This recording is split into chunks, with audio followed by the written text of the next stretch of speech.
నమస్తే ఎడ్ ప్లస్ ఛానల్‌కి స్వాగతం. రవికిషోర్ మాన్కర్ మీతో. అందరూ హెల్తీగా ఉండాలని కోరుకుంటూ ఈ వీడియోలో ప్రాక్టీస్ సెట్ 4కి స్వాగతం, సుస్వాగతం. ఇందుట్లో రిక్రూట్మెంట్ 2023 ఈఎంఆర్ఎస్ సంబంధించి ఏదైతే జనరల్ హిందీ క్వెషన్స్ అడిగారో దాంట్లో వచ్చినటువంటి పద్యాంశము, దానికి వచ్చినటువంటి క్వెషన్స్ ఎలా అడుగుతున్నారు, దాంతో పాటుగా మరి జనరల్ హిందీ క్వెషన్స్ గ్రామర్‌గా ఎలా అడుగుతున్నారనేది మీకు ఇక్కడ కొన్ని తీసుకొని రావడం జరిగింది. దీన్ని బట్టి మీ యొక్క ప్రిపరేషన్ అనేటువంటిది కొనసాగించవచ్చు. అయితే ఇక్కడ మనం క్లియర్‌గా తెలుగులో చెప్పడం జరుగుతుంది.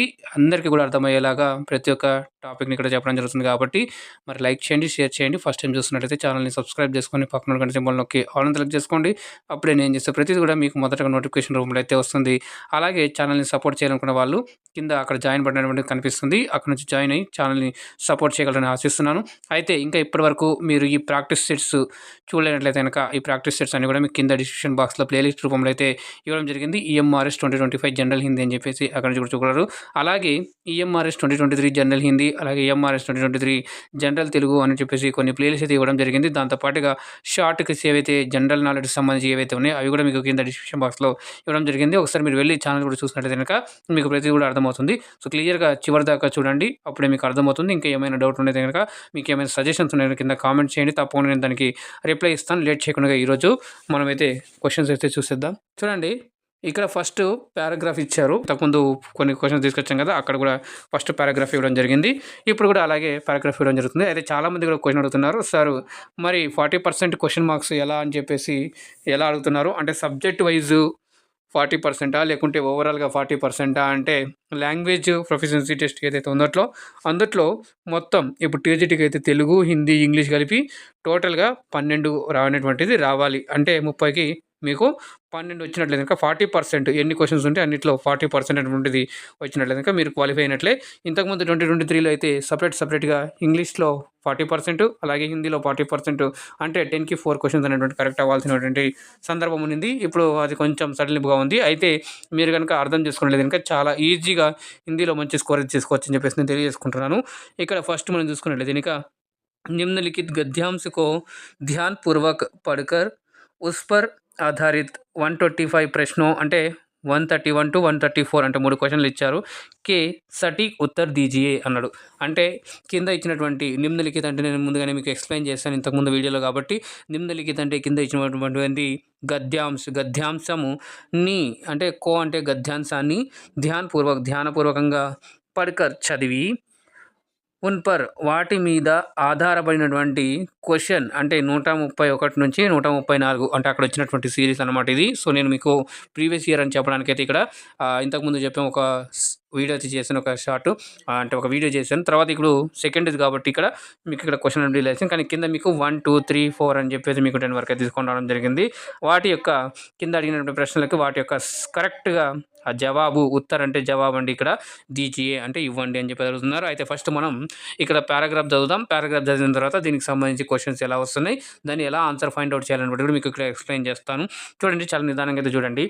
ఇక్కడ दूसरों को उपदेश देना बहुत ही सरल है, मगर उन उपदेशों को व्यवहार में लाना कठिन है.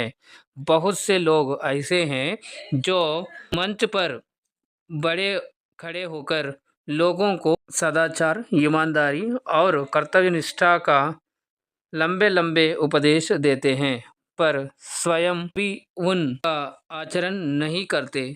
यदि उपदेशकर्ता की कथनी और करनी में अंतर ना हो, अर्थात वह जो कुछ कहे उस पर अमल करके दिखाए, तब उनकी बात का प्रभाव भाषण से कहीं अधिक पड़ेगा.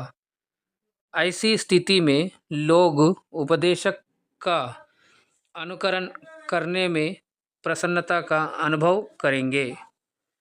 यदि वह केवल उपदेश देने का ही लक्ष्य रखता है और उस उपदेश को अपने आचरण में नहीं लाता, तब उसका उपदेश कोई प्रभाव नहीं डालता. ఇదొక పారాగ్రాఫ్ ఇచ్చాడు. అంటే ఈ పారాగ్రాఫ్ ఏం చెప్తున్నాడంటే ఇందులో ఉపదేశం గురించి అయితే చెప్తున్నాడు. ఎవరైతే ఉపదేశాలు ఇస్తారో అది చాలా సరళంగా చెప్పొచ్చు, కానీ దాన్ని ఆచరించడం చాలా కఠినంగా ఉంటుంది. అయితే ఎవరైతే ఉపదేశాన్ని ఇస్తారో వాళ్ళ యొక్క దాన్ని ఆచరించి చూపినట్లయితే గనక వాళ్ళు ఏవైతే ఉపదేశాలు ఇస్తారో వాటిని వాళ్ళు అనుసరించినట్లయితే గనక వారి యొక్క మాట అనేటువంటిది చాలా ప్రభావవంతంగా ఉంటుంది. వాటిని అందరూ కూడా అనుసరిస్తారు. దాని మీద ఎఫెక్ట్ అనేటువంటిది చాలా పడుతుంది. దాని ప్రభావం చాలా ఉంటుంది. అయితే కొంతమంది ఇలా కూడా ఉంటారు. ఓన్లీ చెప్తారు కానీ వాటిని ఆచరణలోకి తీసుకురారు. అలాంటి వారు ఎంత చెప్పినా వాళ్ళ యొక్క ఎఫెక్ట్ అనేటువంటిది ఉండదు అని చెప్పేసి ఇక్కడ ఇవ్వడం జరిగింది. సో, అదే ఇక్కడ పారాగ్రాఫ్ ఇచ్చారు. అందుకు సంబంధించి కింద మీకు ఒక క్వెషన్ అడిగారు చూడండి. నిమ్నలిఖిత్ మే క్యా కామ్ ఆసాన్ నహీ హై. అంటే కింద ఇచ్చినటువంటి వాటిలో ఏ పని అంత సులభం కాదు. ఆసాన్ అంటే సులభం అండి. ఇక్కడ మీకు చెప్తాను. ఇక్కడ చూడండి ఆసాన్ అని పదం ఇచ్చారు కదా! ఆసాన్ అంటే ఈ పదానికి ఇక్కడ ఉన్నటువంటి ఆసాన్ అంటే సులభం. ఓకేనా అండి? సులభం అని గుర్తుపెట్టుకోండి. నహి అంటే కానిది, అంత సులభం కాదు. కానిది ఇలా మీరు గుర్తుపెట్టుకోండి. ఓకేనా? సో, ఇక్కడ ప్రశ్న చూడండి. ఉపదేశ్ పర్ అమల్ నా కర్నా అంటే ఉపదేశాలు ఏవైతే ఇస్తారో వాటిని అమలు చేయకపోవడము అంత ఈజీ కాదా? రెండవది ఉపదేశ్ నా దేనా అంటే రెండవది ఏందంటే ఉపదేశాలు ఇవ్వకపోవడము అంత ఈజీ కాదా? మూడవది ఉపదేశ్ పర్ అమల్ కర్నా, ఉపదేశ్ పర్ అమల్ కర్నా అంటే ఉపదేశాలు ఏవైతే ఇచ్చింటాడో ఆ వాటిని అమలు పరచడము లేదా వాటి మీద నిలబడటము. లాస్ట్ చూసినట్లయితే ఇంకా ఉపదేశ్ దేనా ఉపదేశాలు ఇవ్వడం అంత సులువు కాదా? అంటే చూడండి ఇక్కడ మనకి దీని యొక్క ఆన్సరు ఫస్ట్ లైన్‌లో ఉంది గదా! సో, దాంట్లో రెండవ దాంట్లో చూసుకున్నట్లయితే ఉపదేశం కో వ్యవహార్ మే లానా కఠిన్ హై అని చెప్పేసి ఇక్కడ ఏదైతే ఉందో ఇక్కడ మీకు ఆన్సర్ దొరుకుతుంది చూడండి. ఈ లైన్ ఇక్కడ మీరు చూసినట్టయితే ఇంకా ఇక్కడ కఠిన్ హై అన్నాడు గదా! అంత ఈజీ గాదు. అంటే వాడిని ఆచరణలో తీసుకోవడం అంత ఈజీ గాదు కాబట్టి ఉపదేశ్ పర్ అమల్ కర్నా అనేటువంటిది ఇక్కడ మనకి ఈ ప్రశ్నకి ఇక్కడ సరైన సమాధానం మనకి ఈ సి ఆప్షన్ మీరు ఒకసారి చూడగలరు. ఓకేనా? యెస్. సో, నెక్స్ట్ ప్రశ్న చూద్దాం. మీరు ఇప్పటి నుంచి మీ యొక్క చూడాలనుకునే విధంగా పారాగ్రాఫ్ మీరు వెతికి చేయాలనుకునేది గనక మీరు కొంచెం వీడియోని వెనక చేసి అంటే బ్యాక్‌వర్డ్ చేసి చూసినట్లయితే గనక మీరు ఈజీగా ఆన్సర్ చేయగలరు. ఇక్కడ విజిబిలిటీ కోసం నేను స్క్రీన్‌ని పెద్దగా చేస్తున్నాను క్వెషన్ కాబట్టి. లోగ్ కిస్ పర్ ఉపదేశ్ నహీ దేతే ఈమాన్దారీ, కర్తవ్యనిష్ట, సదాచార్, ధర్మపరాయణత. చూడండి ఇప్పుడు ప్రజలు లోగ్ అంటే ప్రజలు దేని మీద, కిస్ అంటే దేని మీద ఓకేనా? ఇక్కడ కిస్ అంటే దేని మీద ఓకే. నెక్స్ట్ ఈ లోగ్ అంటే ప్రజలు గుర్తుపెట్టుకోండి. ప్రజలు, జనాలు ఓకేనా? పర్ దేని మీద, పర్ అంటే మీద. మీకు ఇట్లాంటి పదాలు వచ్చినప్పుడు మీరు దీన్ని గుర్తుపెట్టుకొని ఈజీగా మీరు ఆన్సర్ చేయాలని చెప్పేసి ఉద్దేశంతో ఇక్కడ నేను చేస్తున్నాను. ఉపదేశాలు అంటే ఉపదేశాలు కరెక్టే. నహి అంటే కానిదని మీకు చెప్పాను. దేతే అంటే ఇవ్వటం. దేనా అనేటువంటిది ఇవ్వటం. నహి దేతే అంటే ఇవ్వకపోవటం. ఇలాగ మీరు గుర్తుపెట్టుకోవాలి. మరి ఇప్పుడు ఒకసారి మనం పారాగ్రాఫ్‌లో చూసినట్టు గనక మీకు అక్కడ చూపిస్తాను. దాన్ని బట్టి మీరు ఈజీగా చేయగలరు. ఇక్కడ చూడండి క్వెషన్‌లో మనకి క్లియర్‌గా ఇవ్వడం జరిగింది. చూడండి ఆన్సర్ ఈడనే ఉంది. సో, ఇంతకుముందు మనకి ఈ పదాలనేవి కనిపించాయి. మీకు ఆప్షన్‌లో ఫస్ట్ ఏవేవి ఉన్నాయనేటువంటిది మీరు చూసినట్లయితే గనుక ఈజీగా ఇచ్చారు. ఓకేనా? సో, ఈ 3 పదాలు అనేటువంటిది ఇక్కడ ఇచ్చారు. ఈ 3 పదాలు కాకుండా ఇంకొక ఏ పదం అయితే ఉంటదో ఆ పదమే మనకి ఇక్కడ ఆప్షను. అయితే ఇక్కడ మీకు ఏమేమి ఇచ్చారంటే చూడండి సదాచార్ ఇచ్చాడు, ఇమాన్దారీ ఇచ్చాడు, కర్తవ్యనిష్ట ఇచ్చారు. మరి ఇక్కడ ఆప్షన్‌లో మనకి అది ఏమేమి ఉన్నాయో చూడండి ఇక్కడ. చూడండి ఇమాన్దారీ ఉంది, కర్తవ్యనిష్ట ఉంది, సదాచారి ఉంది. సో, మనకిక్కడ ఈ ఆప్షన్ లేదు కాబట్టి, ఈ ఆప్షన్ లేదు కాబట్టి ఏంటిది ధర్మపరాయణత అనేటువంటిది. సో, మన ఈ ప్రశ్నకి ఇదే మనకి సరైన సమాధానం. ధర్మపరాయణత అనేటువంటిది ఇదే. దీని మీద ప్రజలు ఎవరు గూడా ఉపదేశాలనేటువంటిది ఇవ్వరు అని చెప్పేసి చెప్తున్నారు. నెక్స్ట్ ఇక్కడ మూడో ప్రశ్న మనకి బాత్ కా ప్రభావ్ భాషణ్ సే అధిక్ కబ్ పడతా హై. అంటే ఎవరైతే మరి ఉపదేశాలు ఇస్తారో వాటి యొక్క ప్రభావం ఎప్పుడు అధికంగా పడుతుంది అని చెప్పేసి ఇక్కడ అడుగుతున్నారు. మరి ఇక్కడ చూసినట్టయితే ఆప్షన్స్ जब आप उस पर अमल करके दिखाएँ, जब आप किसी अन्य की बात करें, जब ఉపదేశ్ ప్రభావి హో, జబ్ ఆప్‌కి బాత్ మే సచ్చాయి హో. సో, మీరు పారాగ్రాఫ్‌లు వెతికితే గనక మీకు ఇక్కడ సరైన ఆన్సర్ ఆప్షన్ ఇక్కడ ఏదైతే ఏ ఉందో ఇది మనకి సరైన వస్తుంది. ఎప్పుడైతే ఉపదేశకర్త అంటే ఉపదేశాలు ఇచ్చేవాడు ఎవరైతే ఉంటారో తను ఇచ్చిన మాట మీద నిలబడతారో, ఆ మాటలను తన ఆచరణలో తీసుకొస్తాడో అంటే ఆప్ ఉస్ పర్ అమల్ కర్కే దిఖాయే అమలు చేసి చూపించడము అని చెప్పేసి ఇదే మనకి ఇక్కడ సరైన ఆప్షన్ కాబట్టి ఇక్కడ ఇది మనకి ఆప్షన్ మరి 1 ఈస్ ద రైట్ ఆన్సర్ అవుతుంది. నెక్స్ట్ నాలుగో ప్రశ్న ఇక్కడ నుంచి అంటే మనకి పారాగ్రాఫ్ నుంచి 3 క్వెషన్‌లు ఉంటాయి. నెక్స్ట్ నుంచి అంత గ్రామర్ పాయింట్లు అయితే తీసుకొని రావడం జరుగుతుంది. ఓకేనా? చూడండి నాలుగో ప్రశ్న నిమ్నలిఖిత్ మే జాతివాచక్ సంజ్ఞా శబ్ద్ హై. అంటే మనకి ఇక్కడ నౌన్ అనేటువంటి టాపిక్ అయితే తీసుకొని రావడం జరిగింది. ఇక్కడ చూడండి నది, గంగా, రామ్, కాశీ అంటే మనకి ఇక్కడ నౌను ఉంటాయి గదా! నౌన్ అనేటువంటిది నామవాచకము అనేటువంటిది ఉంటుంది. ఓకే. సంజ్ఞ, సంజ్ఞ అనేటువంటిది దీంట్లో 5 రకాలుగా ఉంటుంది. అది మీకు ఇక్కడ క్లియర్‌గా ఎక్స్‌ప్లెయిన్ చేస్తాను. ఒకసారి మనం చూసుకున్నట్లయితే గనుక నౌన్ ఎన్ని రకాలంటే 5 రకాలుగా ఉంటుంది. మీకు రాసి చూపిస్తాను. ఫస్ట్‌దొచ్చేసి వ్యక్తివాచక్ అండి. వ్యక్తివాచక్. ఓకే. రెండవది. ఇది ఒకటి. మూడవది చూసుకున్నట్లయితే భావవాచక్ ఉంటుంది. భావవాచక్. ఓకే. ఈ భావవాచక్ అనేటువంటిది ఉంటుంది. మరి ఇంకా 2 ఉంటాయి. ఆ 2 దేంట్లో వస్తాయి అంటే, ఈ జాతివాచక్ అనేదైతే ఇచ్చాడో ఇక్కడనే మనకి 4, 5 వస్తాయి. నాలుగవది ఏంది? ఐదవది ఏందంటే గనక నాలుగవది సమూహవాచక్. పేర్లోనే ఉంది చూడండి. సమూహవాచక్ అంటే సమూహవాచక్ కలెక్టివ్ నౌన్ అంటాం కదా! అలాంటిది ఇక్కడ వస్తుంది. నెక్స్ట్ ఇక్కడ మనకి ద్రవ్యవాచక్ అని అంటాడు. ఓకే. ద్రవ్యవాచక్. ఓకే. అంటే ఇందుట్లో ద్రవ్యవాచకం అంటే ద్రవము అని గుర్తుపెట్టుకోండి. అంటే ఎక్కువగా కొలవలేనిటువంటిది అంటే కిలోలలో, అలాగే కేజీలలో కొలుస్తాము. అలాగే మరి లీటర్లలో కొలుస్తాము. అవన్నీ కూడా మీకు దీంట్లో వస్తాయి. ఓకేనా? ఇప్పుడు 15 లీటర్ల నీళ్ళు అంటే లీటర్లు కదా! అలాగే 10 కేజీ చావల్ అంటే 10 కేజీల అన్నం అట్లాంటివి చెప్తారు కదా! రైస్. అట్లాగా ఏవైతే ఉంటాయో అవన్నీ కూడా మనకి జాతివాచక్‌లో వస్తాయి. జాతివాచక్ అంటే దాంట్లో ఒక పర్టిక్యులర్‌గా కాకుండగా కామన్‌గా చెప్పడమనమాట. ఇప్పుడు పర్వతాలు ఉన్నాయి, మనుష్య జాతి ఉంది, స్త్రీ జాతి ఉంది కదా! జంతువులు ఒక జాతి. అలాగే ఒక్కొక్క వస్తువు బట్టి ఆ ఒక జాతి అనమాట. నదులంతా కూడా ఒక జాతి. ఇట్లాగా ఓకేనా? ఇది మీరు గుర్తుపెట్టుకోవాలి.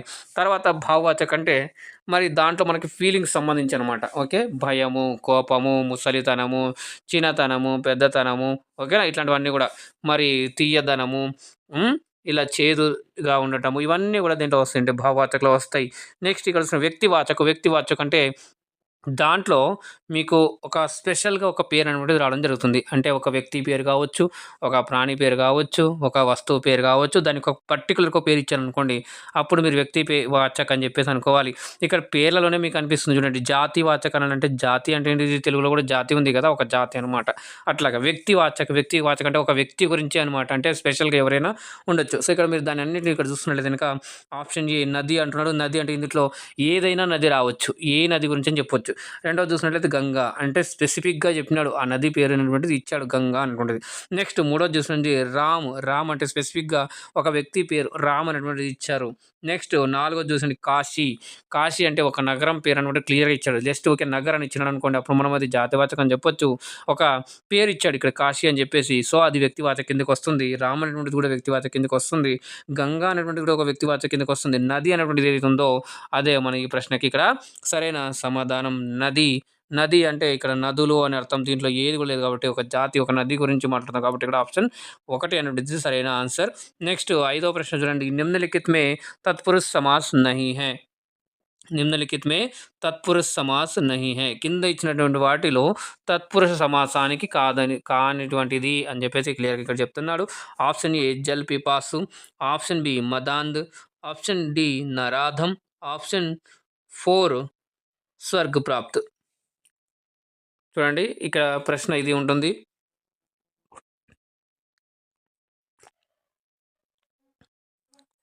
తత్పురుష సమాస్ నహీ హై అన్నాడు. అంటే తత్పురుష సమాస్ కానిటువంటివి మిగతావన్నిటి కూడా తత్పురుష సమాసు. అయితే తత్పురుష సమాస్ ఏందంటే గనక దీంట్లో మీకు ఎక్కడైతే విభక్తులొస్తాయో, విభక్తులు హిందీలో కారక్ అని అంటారు, పర్సక్ అని అంటారు. దీంట్లో మొత్తం 8 ఉంటాయి. కర్త అనే, కరం కో, కरण से, संप्रदान के लिए, अपादान से, अधिकरण में पर, సంబంధ్ కాకే కి, రారేరి, నానేని, అలాగే సంబోధన్ హి, అరే, ఒరి అనేటువంటివన్నీ కూడా వస్తాయి. ఓకేనా? ఇవన్నీ కూడా ఎక్కడైతే వస్తాయో అంటే తెలుగులో డుమ్మువలో ప్రథమ విభక్తి, నిన్ను నన్ను కూర్చి గురించి, వాళ్ళని పంటేను పట్టి ఇవన్నీ ఉంటాయి కదా! సో, ఇవన్నీ దేంట్లో వస్తాయో అవన్నీ కూడా తత్పురుష సమాస్ కిందకొస్తాయి. అయితే ఇక్కడ మీరు చూసుకున్నట్లయితే గనక నరాధం, నర, అధం 2 సెపరేట్ ఉన్నాయి కాబట్టి మనకి ఈ ప్రశ్నకి ఇదే సరైన సమాధానం. నరాధం అనేటువంటిది ఇక్కడ సరైన సమాధానం. ఇది ఏమొస్తుంది సార్ అంటే మరి ద్వంద్వ సమాస్ అనేటువంటిది వస్తుంది. ఏమొస్తుందండి? ద్వంద్వ సమాస్ అనేటువంటిది వస్తుంది. మిగతావన్నీ కూడా మనకి ఇక్కడ ఏమవుతుంది అంటే తత్పురుష సమాసం. ఇది కూడా జల పిపాసు, జల్ పిపాసు, మదాంధ్ మధ్, మధ్ సే అంధ్, తర్వాత స్వర్గ ప్రాప్తు, స్వర్గ సే ప్రాప్తు, ఇవన్నీ కూడా మనకి ఇక్కడ తత్పురుష సమాసం సంబంధించినటువంటి వస్తాయి. కాబట్టి ఇది మనకు నరాధం, నర్ ఔర్ అధం అని చెప్పేసి మీరు చూసుకున్నట్లయితే కనుక మనకి ఇది రాంగ్. కాబట్టి ఇదే మనకి సరైన సమాధానం. ఎందుకంటే ఇక్కడ అడిగింది మనకి నహి అన్నాడు, కానిది తత్పురుష సమాసం కానిది అన్నాడు. దీని గురించి సపరేట్గా క్లియర్గా ఒకటి అర్థమయ్యేలాగా ఒక వీడియో అయితే చేశాను. ఇంకెవరైనా చూడలేట్లయితే కనుక మీరు ఛానల్లో వెళ్ళి చూడగలరు, లేదా ఇక్కడైనా కూడా నేను మీకు అది ఇస్తాను. అక్కడ నుంచి కూడా మీరు అయితే చూసి అన్ని కూడా టెక్స్ట్తో సహా ఈజీగా అర్థమయ్యేలాగా తెలుగులో ఎక్స్ప్లెయిన్ చేయడం జరిగింది. అవన్నీ కూడా చూసినట్టు కనుక మీకు వెళ్ళిపోతుందని చెప్పి నేను తెలియజేసుకుంటున్నాను. మరి ఇంకా ఇప్పటివరకు ఇంకా లైక్ చేయకుండా లైక్ చేయండి, షేర్ చేయండి. అలాగే ఫస్ట్ టైం చూస్తున్నట్లయితే ఛానల్ని సబ్స్క్రైబ్ చేసుకొని పక్కన గంట సింబల్లోకి ఆల్ అని క్లిక్ చేసుకోండి. అప్పుడే నేను చేసే ప్రతిదీ కూడా మీకు మొదటగా నోటిఫికేషన్ రూపంలో అయితే వస్తుందండి. మరి ఛానల్ని ఎవరైనా సపోర్ట్ చేయాలనుకునే కింద మీకు అక్కడ జాయిన్ బటన్ అనేది కనిపిస్తుంది. అక్కడ నుంచి జాయిన్ అయిపోయి మీరు ఛానల్ని సపోర్ట్ చేయగలని చెప్పేసి తెలియజేసుకుంటూ, మీకు దీనికి సంబంధించిన ఈ వీడియోస్, ఇంతకుముందు సంబంధించిన వీడియోస్ అన్ని కూడా కింద మీకు లింక్లు అయితే ఇవ్వడం జరిగింది. అలాగే ఛానల్ వెళ్ళి ప్లేలిస్ట్ చెక్ చేసినట్లయితే అవన్నీ కూడా మీకు యూజ్ అయితే, ఎందుకంటే తెలుగులో క్లియర్గా ఎక్స్ప్లెయిన్ చేయడం జరిగింది. దాంతోపాటుగా ఎన్వీఎస్ నాన్ టీచింగ్ రిక్రూట్మెంట్ 2024 సంబంధించి కూడా నేను అక్కడ కింద మీకు ఇవ్వడం జరిగింది. అలాగే ఛానల్ వెళ్ళి మీరు చూసినట్లయితే కనుక అక్కడ టాపిక్ వైజ్ ఒక్కొక్క వీడియోలో ఒక్కొక్క టాపిక్ గురించి తీసుకొని కొన్ని క్వశ్చన్లు అయితే తీసుకొని దాన్ని తెలుగులో ఎక్స్ప్లెయిన్ చేస్తూ చెప్పడం జరిగింది. కాబట్టి అది మీకు ఉపయోగపడుతుందని చెప్పేసి నేను తెలియజేసుకుంటున్నాను. సో అది మీరు చూస్తారని చెప్పేసి ఆదరిస్తా అని చెప్పేసి ఈ సిరీస్ని కూడా ఆదరిస్తా అని చెప్పేసి నేను తెలియజేసుకుంటూ, ఇక్కడ మరి నెక్స్ట్ ప్రశ్న చూద్దాం. 6వ ప్రశ్న, నిమ్నలిఖిత్ మే స్వర్ సంధి వాలా శబ్ద నహీ హై. చూడండి, కింది వాటిలో స్వర్ సంధి శబ్ద వాళ్ళ శబ్ద నహీ హే అని అడుగుతున్నాడు. అంటే స్వర సంధి నిన్న మనం మాట్లాడుకున్నాం. సంధులు 3 రకాలని చెప్పేసి, స్వర సంధి, వ్యంజన సంధి, విసర్గ సంధి అని. సో అందులో మనకి స్వర సంధి మొత్తం 5 రకాలని కూడా దాని గురించి మాట్లాడుకున్నాం. సో మరి అందులో ఏది కానటువంటిది ఇక్కడ క్లియర్గా మనకి ఇక్కడ ఇచ్చారు. ఇందులో మీరు ఎదిగిన కనుక మిగతావన్నీ కూడా వేరే దానికి సంబంధించింది ఉంటాయి. ఓకేనా, అందులో ఒక్కటి మాత్రమే మనకి స్వర సంధికి సంబంధించినటువంటిది కాకుండా ఉంటుంది. ఓకే, అది మనం గ్రహిస్తే కనుక ఈజీగా మనమైతే ఆన్సర్ అయితే చేసేయచ్చు. ఎస్, మీరు అదే ఆన్సర్ చేయండి. ఇక్కడ మీరు చూస్తున్నట్టు కనుక ఒక్కొక్కటి మనం ఇక్కడ విచ్ఛేదం చేస్తే అప్పుడు మనకి ఈజీగా వస్తుంది. ఇక్కడ చూసినట్టు ఇంకా మీకు తెలుగులో రాస్తాను. వార్త ప్లస్ ఆలాప్, మీకు అర్థమవడం కోసం ఇక్కడ తెలుగులో రాస్తున్నాను. విచ్ఛేదు సేమ్ అదేనండి. ఇప్పుడు ఇక్కడ మీరు చూసినట్లయితే తత్ ప్లస్ లీన్, తత్ ప్లస్ లీన్. నెక్స్ట్ పరమార్థ్ అని అన్నాడు. పరమ ప్లస్ అర్థ్. ఓకే, నెక్స్ట్ ఇచ్చాడు కుశాసన్, కు ప్లస్ శాసన్. హిందీ పదాలనే తెలుగులో రాశాను. ఇక్కడ మీరు చూసినట్టు కనుక ఎక్కడైతే మీకు ఆ కానీ ఇట్లాంటివి కాకుండా వేరే వచ్చినట్టు కనుక అదే మనకి ఇక్కడ సరైన సమాధానం. ఇక్కడ మీరు చూసినట్టు కనుక చూడండి, తత్ ప్లస్ లీన్ అని ఉంది కదా. ఈ తత్ ప్లస్ లీన్ అనేటువంటిది మనకి ప్రశ్నకి సరైన సమాధానం అవుతుంది. ఇది మనకి సరైన సమాధానం. మిగతా వాటి అన్నింటిలో కూడా వార్త ప్లస్ ఆలాపు, ఇది దీర్ఘ సంధి అవుతుంది. పరం ప్లస్ అర్థ్, పరమార్థ్, ఇది కూడా దీర్ఘ సంధి అవుతుంది. కుశాసన్, కో ప్లస్ శాసనం ఉంది. మరి ఇక్కడ ఒక సమాసం అయితే ఉంటుంది, ఇది ఒక సంధి ఏదైతే ఉంటుంది. ఓకేనా, కుశాసన్ అనేటువంటిది కాదు. సో ఇక్కడ మనకి తత్ ప్లస్ లీన్ ఇక్కడ మనకి వ్యంజన సంధి కిందకి వస్తుంది. కాబట్టి సో మనకి ఇదే ఇక్కడ సరైన సమాధానం. ఓకేనా అండి. ఎస్, మరి నెక్స్ట్ ప్రశ్న చూసినట్లయితే కనుక 7వ ప్రశ్న, ఇంద్ర శబ్ద కా పర్యాయవాచి శబ్ద నహీ హై. మీరు చూసుకున్నట్లయితే కనుక పర్యాయవాచి అనేటువంటి బాగా ఫోకస్ చేయండి. అలాగే విలోమ్ శబ్ద అనేటువంటి టాపిక్ మీద బాగా ఫోకస్ చేయండి. ముహావరే అనే దాని మీద కూడా ఫోకస్ చేయండి. దాంతోపాటుగా వర్తని శుద్ధీకరణ దాని మీద కూడా మీరు ఫోకస్ చేసినట్లయితే కనుక మీరు ఇటువంటి వాటి మీద ఫోకస్ చేస్తే ఈజీగా మీరైతే మార్కులు సాధించవచ్చండి. ఇదేం కష్టమైతే ఏం కాదు. ఓకేనా, మీకు తెలుగు వచ్చినట్లయితే కనుక హిందీ కూడా ఈజీగా మీరు క్వాలిఫై అవుతుందని చెప్పేసి నేను కోరుకుంటున్నాను. అందరూ కూడా క్వాలిఫై అయ్యి మీ యొక్క సబ్జెక్ట్లో మంచి మార్క్స్ స్కోర్ చేసి ఉద్యోగాన్ని సంపాదించాలనేటువంటి ఉద్దేశంతోనే నేను ఇక్కడ మీకు నాకు చేయని వరకు ఈ యొక్క సహాయాన్ని అనేటువంటిది మీకు అందించుతున్నాను. మరి దీనికి మీ యొక్క సహాయాన్ని, మీ యొక్క సపోర్ట్ని అందిస్తానని చెప్పేసి తెలియజేసుకుంటూ, మరి ఇంద్ర శబ్ద కా పర్యాయవాచి శబ్ద నహీ హై. చూడండి, నహి అంటున్నాడు. నహి అంటే మనం ఇంగ్లీష్లో నాట్ కానిది అని అడుగుతున్నాడు. చాలా జాగ్రత్తగా అడగాలి. ఓకేనా, జాగ్రత్తగా క్వశ్చన్ చదవాలి. దాని తర్వాత ఈజీగా మీరు ఆన్సర్ అయితే చేసేయాలి. మరి ఇంద్ర అంటే ఇంద్రుడికి సంబంధించినటువంటి పర్యాయ పదం కానిది ఏ పదము అని అడుగుతున్నారు. ఇక్కడ option A Purandar, option B Surapati, option 3 Surendra, option 4 Manoj. ఈజీగా మీరు చేయొచ్చండి. పురందర్ అంటే కూడా మనం ఇంద్రుడికే వస్తుంది. సురపతి అంటే సురలోకానికి పతి అంటే ఒక రాజు అంటే మనకి ఇంద్రుడే వస్తుంది. సురేంద్ర అంటే సురలో ఇంద్రుడు ఎవరై అంటే ఇంద్రుడే కాబట్టి సురేంద్ర ఇక్కడ ఈజీగా వస్తుంది. మరి మనోజ్ అనేటువంటిది ఏదైతుందో అది మనకి ఇక్కడ కానిది కాబట్టి మరి మనోజ్ అంటే ఎవరై అంటే కామదేవుడు అని అంటాం కదా! సో, ఆయనకొస్తుంది. ఇక్కడ మనకి ఇది మనకి సరైన సమాధానం. రైట్. సో, నెక్స్ట్ ప్రశ్న చూద్దాం. 8వ ప్రశ్న సోనే మే సుహాగా ముహావరే కా సటీక్ అర్త్ హై. చూడండి సోనే మే సుహాగా ఓకేనా అండి. సో, గోల్డ్‌లో మనం మిక్స్ అనేటువంటి కలుపుతుంటారు కదా! ఎందుకు కలుపుతారంటే మంచి షైనింగ్ రావడానికి, మంచి లుక్ రావడానికి, ఒక చెమక రావడానికి అయితే కలుపుతారు కాబట్టి సో, అట్లాంటివి ఇక్కడ అడుగుతున్నారు. ఈ యొక్క ముహావరా, ముహావరా అంటే జాత్యానికి కరెక్ట్ అర్థాన్ని ఇచ్చేటువంటి ఏది సరైనది అని చెప్పి అడుగుతున్నారు. ఆప్షన్ ఏ సోనే మే సుహాగా మిలానా అంటే ఒకటి ముహావరా అంటే ఎప్పటికైనా కూడా ఉన్నది డైరెక్ట్‌గా చెప్పకుండా దానికి కొంచెం విశేష అర్థాన్ని జోడించి చెప్పేది మనము మరి జాతీయంగా చెప్తాము. అదే మనకి ఇక్కడ హిందీలో ముహావరా అని చెప్పబడుతుంది. ఆప్షన్ ఏ సోనే మే సుహాగా అంటే యాజ్ ఇట్ ఈస్‌గా ఉండదు. ఏదైతే మీకు ముహావరా ఇస్తాడో ఆ ముహావరాలో ఉన్నటువంటి మీనింగ్ యాజ్ ఇట్ ఈస్‌గా అవే పదాలు కింద ఇచ్చాడనుకోండి ఆల్మోస్ట్ అది 99% అది రాంగ్ అయితే ఉంటుంది. అది ఎప్పుడు కూడా ఆన్సర్ కింద మనం చూజ్ చేసుకోకూడదు. నెక్స్ట్ రెండోది చూడండి. కిసీకో అత్యధిక లాభ పహుంచానా మరి ఎవరికైనా ఎక్కువ లాభాన్ని చేకూర్చటము. ఇదా మూడోది చూస్తున్నట్లయితే అచ్చి చీజ్‌కా ఔర్ అచ్చా హో జానా ఒక మంచి వస్తువుని ఇంకా మంచి వస్తువుగా మారిపోవడం. ఇంకా మంచిగా వస్తువుగా మారిపోవడం. ఇదే మనకి సరైన ఆన్సర్. లేదా నాలుగోది చూసినట్టయితే లాభ్ కా దో గునా హో జానా లాభము రెండింతలు కావటమా అని చెప్పేసి ఇక్కడ అడుగుతున్నారు. మరి దీని యొక్క సరైన సమాధానం మనం చూసినట్లయితే గనుక మరి అచ్చి చీజ్ కా ఔర్ అచ్చా హో జానా ఇది మనకి option 3 is the right answer అవుతుందండి. ఓకేనా? యెస్. సో, నెక్స్ట్ ప్రశ్న చూసుకున్నట్లయితే గనుక 9వ ప్రశ్న నిమ్నలిఖిత్ మే అశుద్ధ శబ్ద్ హై. చూడండి ఇప్పుడే మీకు చెప్పాను కదా! స్పెల్లింగ్ ఎర్రర్స్ సంబంధించి ఓకేనా? సో, ఆప్షన్ ఏ దుష్కర్, ఆప్షన్ 2 చూసుకున్నట్లయితే సీదా సాదా, ఆప్షన్ 3 ధోకా, ఆప్షన్ 4 హిందుస్థాన్. ఓకేనా? సో, మరి ఇందుట్లో ఏది రాంగ్ ఉంది అనేటువంటిది మీరిక్కడ కనిపెట్టాలి. సో, ఈ ప్రశ్నకి ఇక్కడ మనకి మీరు బాగా ప్రాక్టీస్ చేస్తే ఇలాంటి క్వెషన్ ఈజీగా మీరైతే ఆన్సర్ చేయగలరు. మరి ఇక్కడ ఏదైతే మరి ఆప్షన్ డి అనుందో ఆప్షన్ 4 ఏదుందో అదే మనకి ఇక్కడ సరైన సమాధానం. మరి దీని యొక్క ఎలాగ కరెక్ట్ సార్ అంటే గనక ఏమీ లేదండి హిందుస్థాన్. హిందుస్థాన్ అనేటువంటిది కరెక్ట్. అంటే ఈ పైన డాట్ రావాలి. ఇక్కడ నా సగం రాసి ఇక్కడ రాస్తారు కాబట్టి ఇది మనకి కాకుండా ఇది ఉన్నట్లయితే గనక ఇలా ఉన్నట్లయితే గనక మనకి ఇది కరెక్ట్‌గా ఉంటుంది కాబట్టి మనకి ఇక్కడ option 4 is the right answer అవుతుంది. మిగతా 3 పదాలు కూడా కరెక్ట్‌గానే ఉన్నాయన్నమాట. వాళ్ళు అడిగింది అశుద్ధం. తెలుగులో కూడా అశుద్ధమైనటువంటిది అని చెప్పేసి క్లియర్‌గా చెప్పొచ్చు. నెక్స్ట్ 10వ ప్రశ్న చూడండి ఇక్కడ మరి విలోమ शब्द के आधार पर असंगत युग्म शब्द असंगत शब्द युग्म है. అంటే మరి యాంటోనిమ్స్ మీరు బేస్ చేసుకున్నట్లయితే గనక కింద ఇచ్చినటువంటి పదాలలో ఏది మరి కరెక్ట్‌గా ఇక్కడ అసంగత్ అన్నాడు చూడండి. అసంగత్ అంటే కరెక్ట్ కానిది. అసంగత్ అంటే కరెక్ట్‌గా జోడీ కానటువంటిది. మీకు ఇక్కడ తెలుగులో రాస్తాను జోడీ కానటువంటిది గుర్తుపెట్టుకోవాలి. మరి దీనికి ఆపోజిట్ ఏం సార్ అంటే సంగత్. సంగత్, అసంగత్. సంగత్ అంటే మ్యాచ్ అవుతుంది. అసంగత్ అంటే మిస్ మ్యాచ్ అవ్వననమాట. దీంట్లో ఏది ఉందని అడుగుతున్నారు. దుర్లభు, సులభు, ఉన్నతి, అవనతి ఈ 2 పదాలా? లేకుంటే ఇంకా కింద మీకు ఆప్షన్ కింద 2 ఇచ్చారు. నింద, ప్రార్థన, తీవ్ర, మంద్. తీవ్రము, మందము మీరు తెలుగులో వినుంటారు. సో, ఇక్కడ మీకు ఇది కరెక్టే అని చెప్పొచ్చు. నెక్స్ట్ మనం చూస్తున్నట్లయితే గనక ఇక్కడ మరి దుర్లభు, సులభు అంటే దుర్లభము, సులభము ఇది కరెక్టే. ఉన్నతి, అవనతి ఇది గూడా కరెక్టే. మరి మనకు మిగిలింది ఏందయ్యా అంటే ఆప్షన్ 3 మనకు ఏదైతే ఉందో అదే మనకిక్కడ ఏందయ్యా అంటే గనక నిందా ప్రార్థన అనేటువంటిది ఇది మనకి రాంగు. నిందా ప్రార్థన అనేటువంటిది ఇది మనకి రాంగు. మరి దీనికి కరెక్ట్ ఏంటి సార్ నింద అంటే గనక ఇది ప్రశంస అని ఉండాలి. ఏముండాలండి? ప్రశంస అని ఉండాలి. అప్పుడే మనకి దీని యొక్క కరెక్ట్ అవుతుంది. టిక్ ఎయొచ్చు.